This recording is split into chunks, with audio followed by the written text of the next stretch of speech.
کے پوجا کر رہے ہیں. افرائیت من اتخذ الہہ ہوا. تو کہتا ہے میں اللہ کو پوجتا ہوں, تو کہتا ہے میں اس اقبال کہتے ہیں جو میں سر بسجدہ ہوا کبھی, جو میں سر بسجدہ ہوا کبھی تو زمین سے آنے لگی صدا.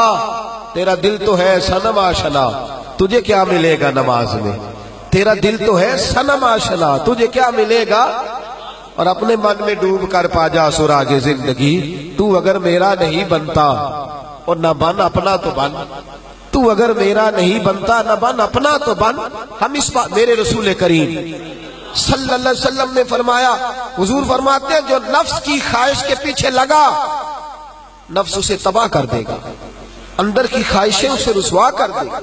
میرے دوست, آج اس دنیا کے اندر جو لوگ آپ کو پریشان بے حال نظر آ رہے ہیں, یہ روٹی کے پیچھے نہیں بھاگ رہے, یہ جو عزتیں بک رہی ہیں اور یہ جو غیرتیں نیلام ہو رہی ہیں اور یہ دنیا کے اندر جو مسلمان کا گلا کاٹتا آپ کو دکھائی دے رہا, یہ روزی روٹی کے لیے نہیں ہے, یہ نفس کی خواہش کے لیے ہے, یہ اونچی گاڑی کے لیے ہے, یہ بڑے مکان کے لیے ہے, یہ لمبی جائیدادوں کے لیے ہے. اگرچہ بت ہیں جماعت کی آستینوں میں, پر مجھے ہے حکم ازا لا الہ الا اللہ. میرے عزیز, یہ جو ہمارے اندر کا بت ہے, یہ جو ہم نفس کے پجاری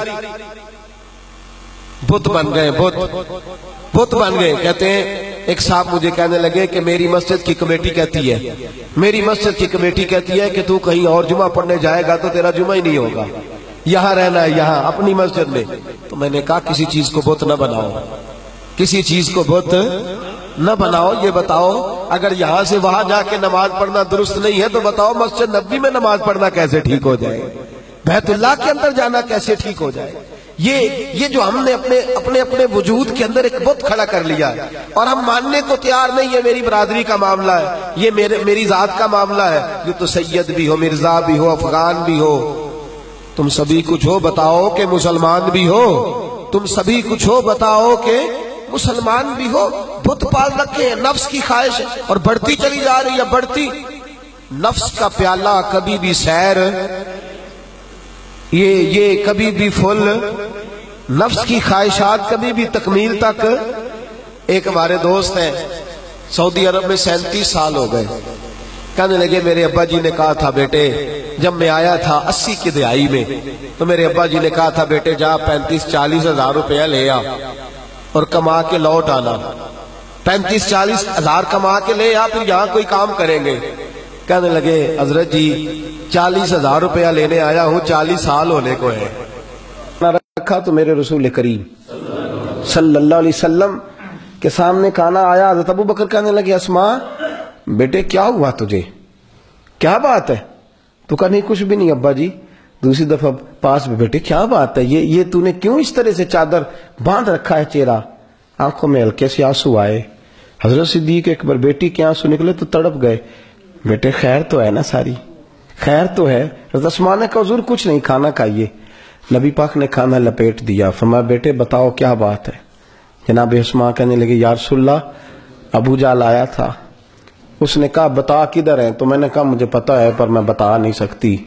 اس نے مجھے مارا ہے یا رسول اللہ, تھپڑ مارا ہے, کان ٹکرایا ہے, بالی ٹوٹی ہے, خون بہا ہے, لیکن میں وفادار کی بیٹی ہوں, میں نے وفا میں کمی کوئی نہیں کی. حضرت اسماء لفظ ادا کر رہی ہیں تو نبی پاک کے ہاتھ اٹھے کہ اللہ تو میرے ابو بکر کی وفائیں دیکھ رہا ہے نا, اللہ تو میرے صدیق اکبر کی وفائیں دیکھ رہا ہے. خدایا ابو بکر کو اپنی طرف سے بہتر جزا عطا فرما. اذ ہما فی الغار, جب وہ دونوں غار میں تھے, حضرت صدیق اکبر رضی اللہ تعالیٰ عنہ کے پاس بیٹھے حضرت عمر فاروق ان کی بیماری کے عالم میں, مشکات میں موجود ہے, قریب بیٹھے اور بیٹھ کے حضرت ابو بکر صدیق کا ہاتھ تھاما اور کہنے لگے ابو بکر ایک چیز مانگنی ہے, دے دو گے؟ حضرت ابو بکر کہنے لگے میرے اختیار میں ہوئی تو ضرور دے دوں گا. کہ تیرے اختیار میں ہے تو دے سکتا ہے. کہ عمر یار مانگ, بیماری ہے. حضرت صدیق اکبر کے آخری ایام ہے تو کیا مانگا, کیا مانگا؟ دعائے بخشش نہیں کرائی, تعویذ نہیں مانگا, کوئی خاص بات نہیں, نصیحت نہیں پوچھی. کہنے لگے یار تیرے پاس نا وہ غار ثور کی 3 راتیں ہیں. روئے ہیں حضرت عمر. کہنے لگے میری کل عمر کی نیکیاں لے لے, میں نے بدر سے لے کر خندق تک کفر سے جہاد کیا ہے, میں وہ ہوں جس نے خانہ کعبہ میں آگے بڑھ کے پہلی نماز مسلمانوں سے پڑھوائی ہے. میں نے میرے نبی نے فرمایا عمر کی نیکیاں آسمان کے تاروں کے برابر ہیں. ابو بکر ساری نیکیاں لے لے. غار والی ایک رات یار مجھے دے دے نا, تیرے پاس 3 ہیں, ان میں سے ایک دے دے, 2 تو رکھ لے. حضرت صدیق اکبر نے پکڑا ہاتھ سینے سے لگایا, کہنے لگے عمر تو جان مانگ میں دے دوں گا. یار میرے پاس وہی تو کل کمائی ہے, وہی تو کل کمائی ہے, وہ بھی تجھے دے دوں تو ابو بکر تو صفر ہو جائے گا. وہی تو کل. دیکھیں نا قرآن مجید نے اذ ہما فی الغار, صوفیاء فرماتے ہیں یہ کمال ہے. فرما 2 ہی تھے غار میں. اذ ہما تسنیہ ہے, جمع نہیں. اذ ہما یہ تسنیہ ہے عربی گرامر کے مطابق, کا 2 تھے غار میں.